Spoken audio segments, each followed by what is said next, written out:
Va alaykum assalom. Zo'r rahmat Jasur aka, o'zi yaxshimisiz? Koreyaning qaysi shaharda yashab turishingizdan qat'iy nazar olsangiz bo'ladi. U Angliya elchixonasiga Koreyaning qaysi shaharda yashab turishingiz muhim emas. Muhimi nimalar? Qarang.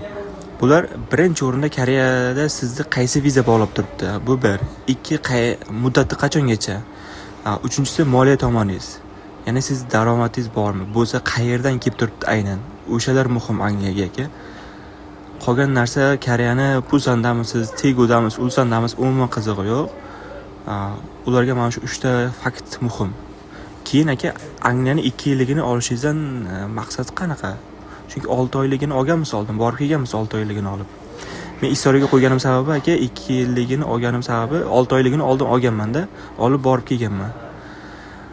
Hozir sizga nimaga bunaqa savol beryapman? Sizni o'ylab aka, chunki 2 yillik viza to'lovi qimmat aka, 6 oylikka nisbatan. Agar sizda oldin 6 oylik bo'lmagan bo'lsa, risk qilib o'tirmang 2 yilliga nima qilib, ko'proq summa to'lab. Undan ko'ra tinchgina 6 oyligini topshirganingiz ma'qul.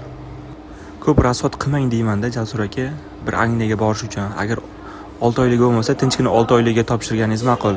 Chunki viza to'lovi, elchixona to'lovi 2 yillik, 5 yilliklari qimmat 6 oylikka nisbatan. 10 yilligini gapirmasam bo'ladi.